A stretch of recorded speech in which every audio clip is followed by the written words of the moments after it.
Hello again. It's me again. This is my response to KingTheist23's video, Tough Questions for Atheists, Human Evolution and Survival. I'd like to begin by saying that you have raised some really interesting questions. I'm quite impressed with the way you've dealt with this series of videos.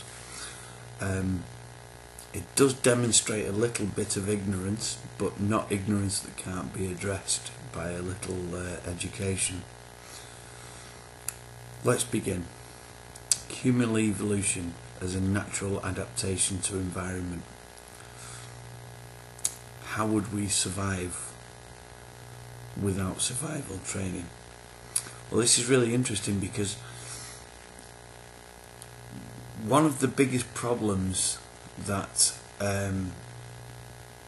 any historian faces when dealing with a historical context is trying to put oneself into the mindset of the person who lives in the time that's being dealt with in a historical context. I've done a fair bit of reading of history, and one of the things that I've found most difficult, it took me a long time to be able to deal with this properly, is to try and deal with what it's like to be a person in that time.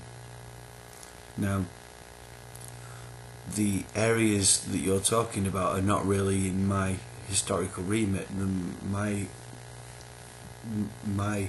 main areas of human history have been fairly recent.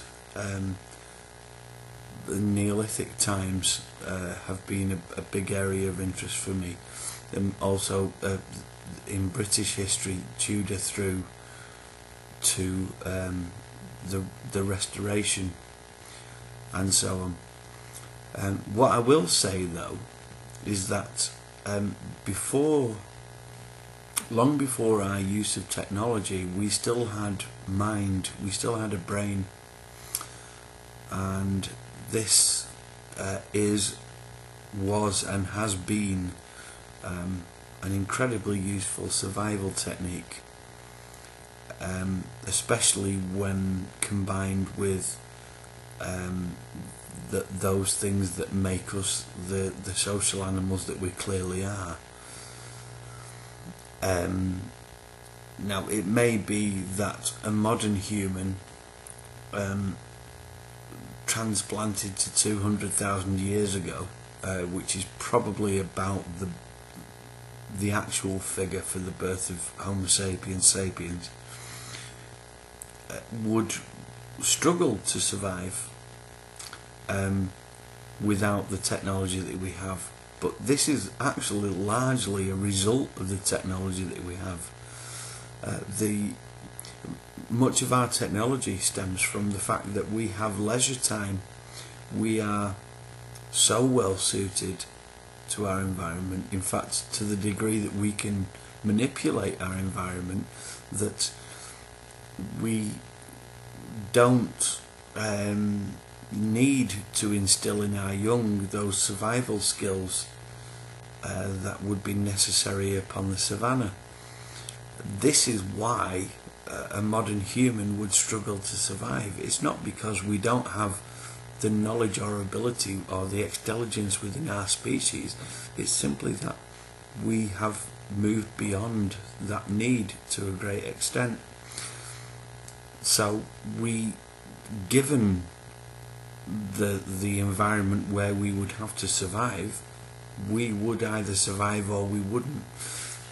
There are those among us who have that knowledge, there are those among us who could share it, and there are those among us who wouldn't be able to absorb that knowledge regardless.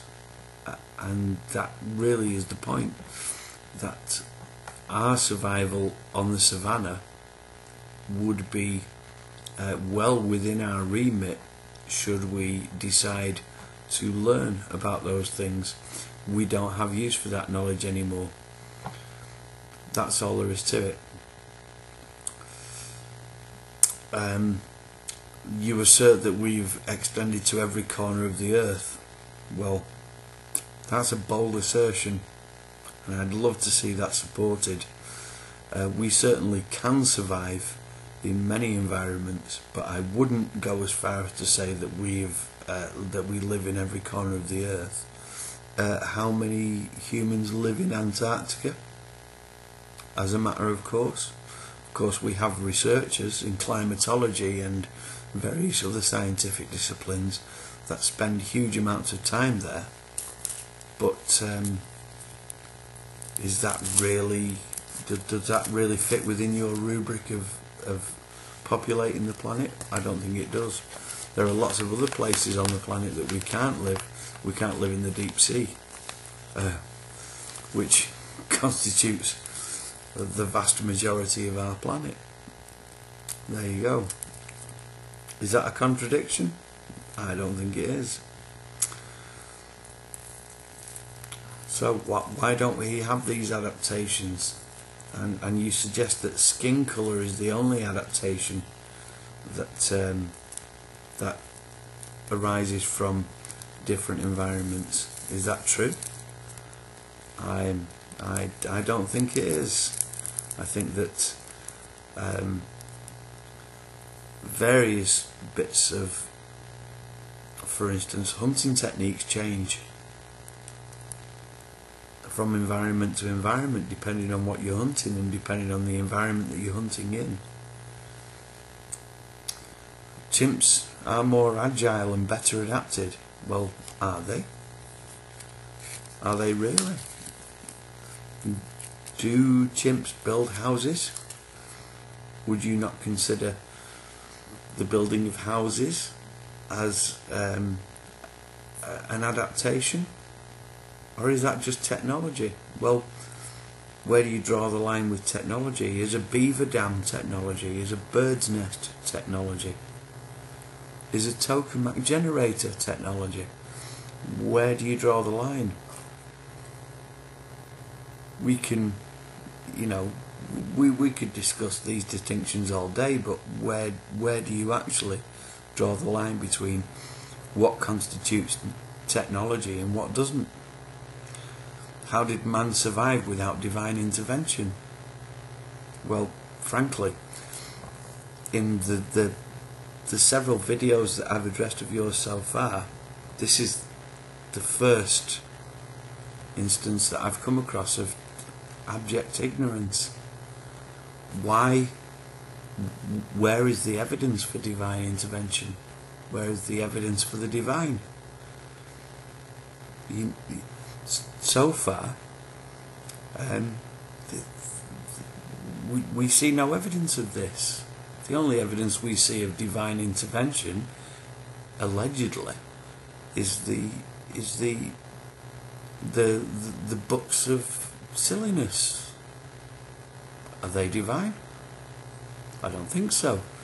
I think it's very difficult to call them divine when they're so riddled with clearly human impulses,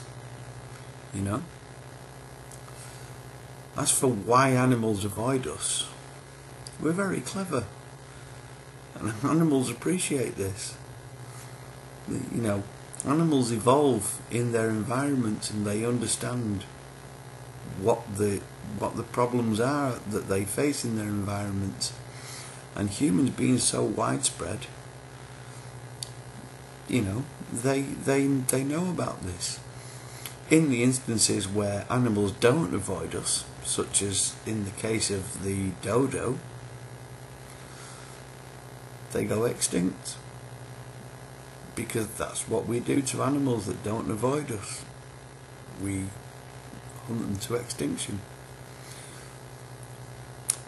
I urge you to do some research on fishing stocks world over, because it's pretty much the same story wherever you look.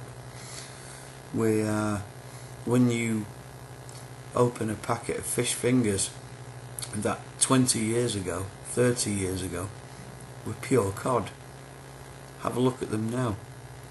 Cook one now and tell me, does that taste like cod to you? Doesn't to me.